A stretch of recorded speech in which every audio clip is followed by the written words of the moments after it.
Bonjour à tous, je m'appelle Nathalie Yamb et je vous remercie pour tous les abonnements, les partages, les likes, les commentaires et suggestions que vous faites semaine après semaine.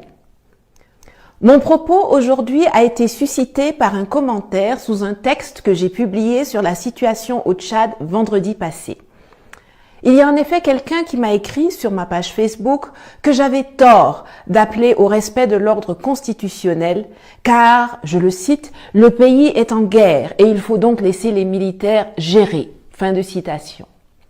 Comme si les militaires ne pouvaient pas se mettre au service du président par intérim prévu par la Constitution, à savoir le président de l'Assemblée nationale.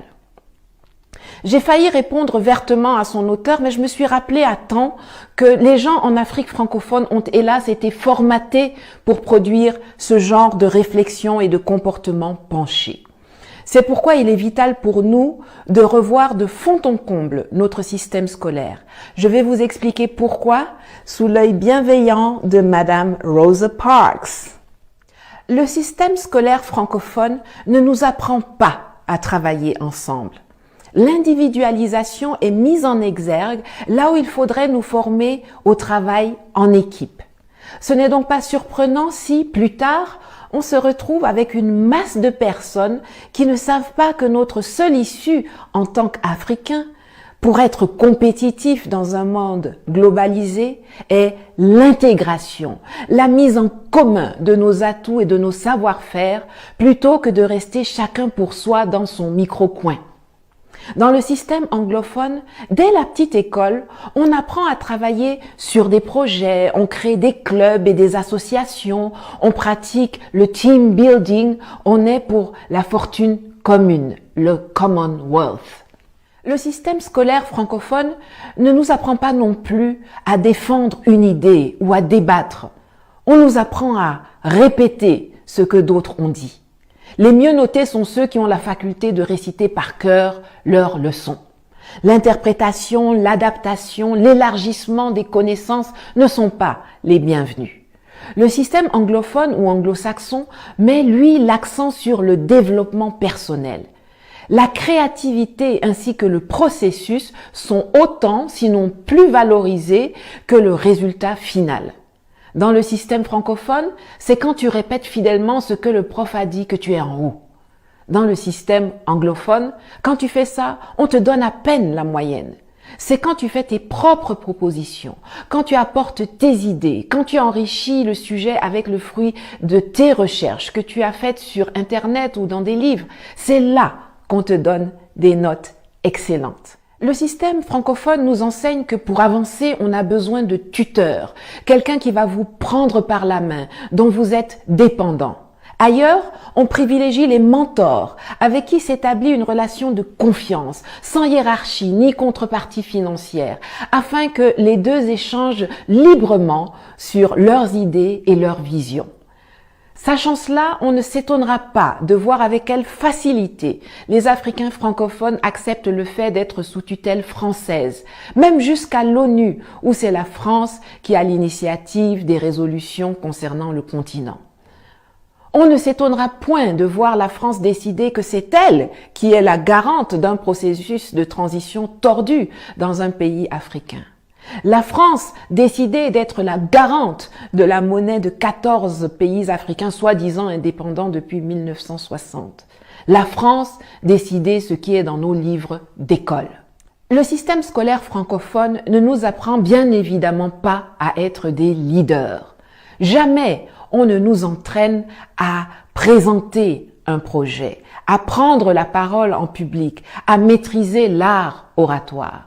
Et si dans ta famille, on ne t'a pas appris à te responsabiliser, ce n'est pas à l'école que tu seras formé à cela.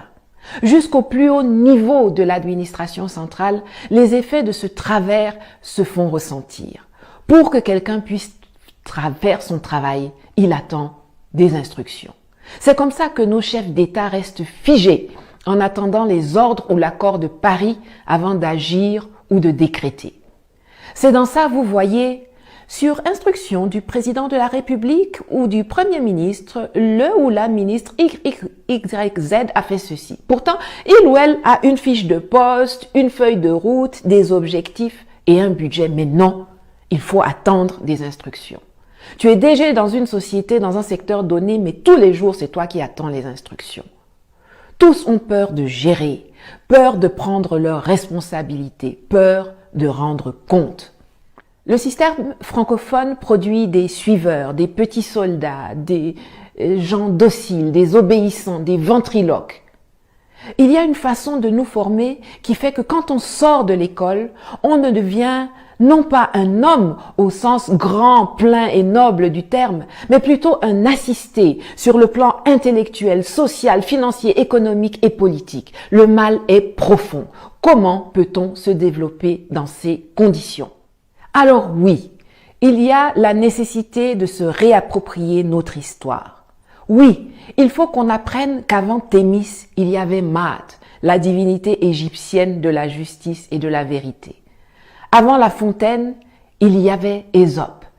Et que De Gaulle, Leclerc ou Napoléon ne sont les héros de personne en Afrique, contrairement à Thomas Sankara, Jerry Rawlings, Patrice Emery Lumumba, Ruben Umniobe, Aline Sitoé Diatta, Anna Zinga, Winnie Mandela, Dedan Kimati, etc.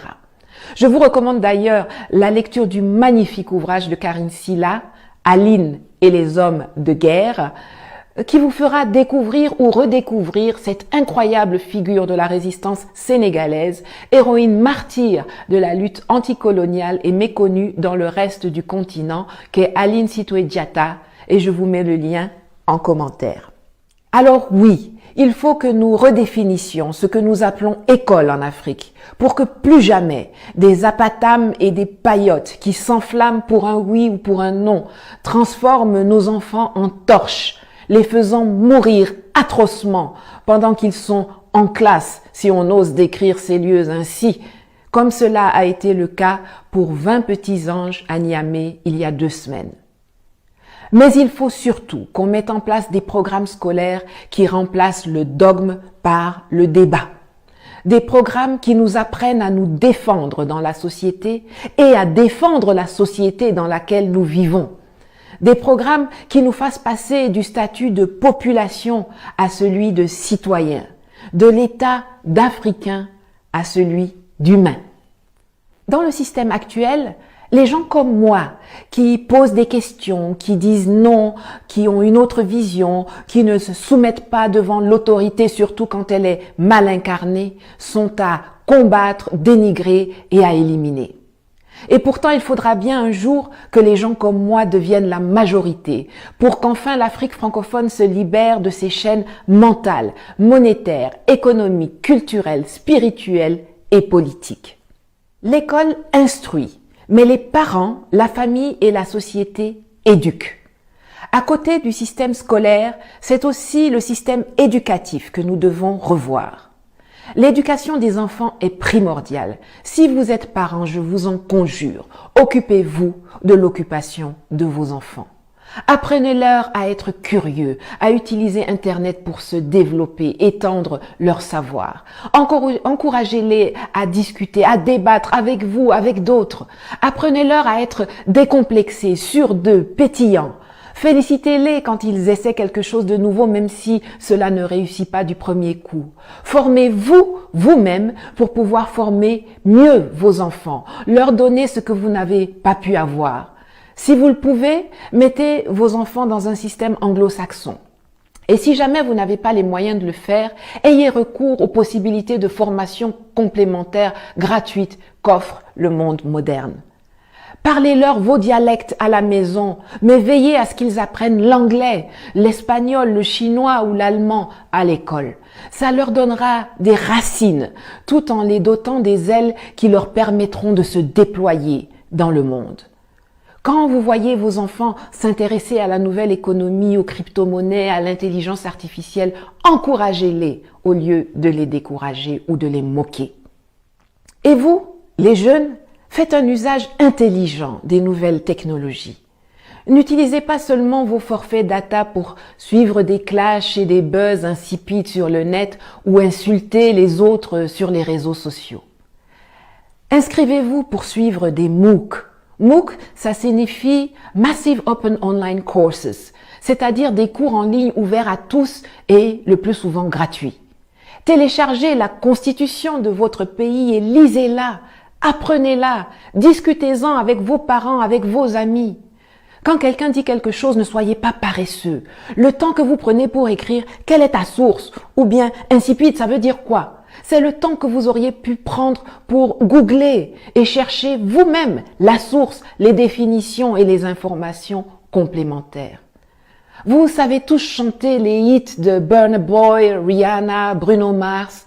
Ne vous contentez pas de répéter les paroles sans savoir ce qu'elles signifient. Cherchez la traduction en ligne, comme ça vous apprendrez l'anglais sans même vous rendre compte. Ne bâclez pas tout, apprenez à avoir de la ressource. Un exemple, créer une chaîne YouTube avec votre propre contenu vous donne de l'expérience et pourquoi pas des compétences en tant que producteur, réalisateur, scénariste, ingénieur son, acteur, monteur, graphiste, photographe, publicitaire, etc. Ces expériences et compétences pourront vous être utiles, vous ouvrir des débouchés professionnels, vous créer des sources de revenus et vous permettre de vous développer. Ce n'est qu'un exemple parmi tant d'autres. Que chacun fasse sa part pour que nous puissions enfin sortir de cette usine de production de perroquets et de marionnettes appelée école dans le système francophone, que nous avons hérité de la colonisation et qui nous a servi et nous exclut de la compétition mondiale jusqu'à ce jour. En attendant que nous portions à la tête de nos États des gens qui vont investir massivement dans le développement du capital humain, car notre seule vraie richesse, c'est le talent, l'intelligence, la formation, la mentalité, les principes et les valeurs des hommes et des femmes qui constituent notre société. Commençons déjà nous-mêmes à sortir du gouffre en s'instruisant, en éduquant correctement, en construisant notre esprit critique, en élargissant nos compétences et notre horizon. Libérons-nous. Let's go. À bientôt.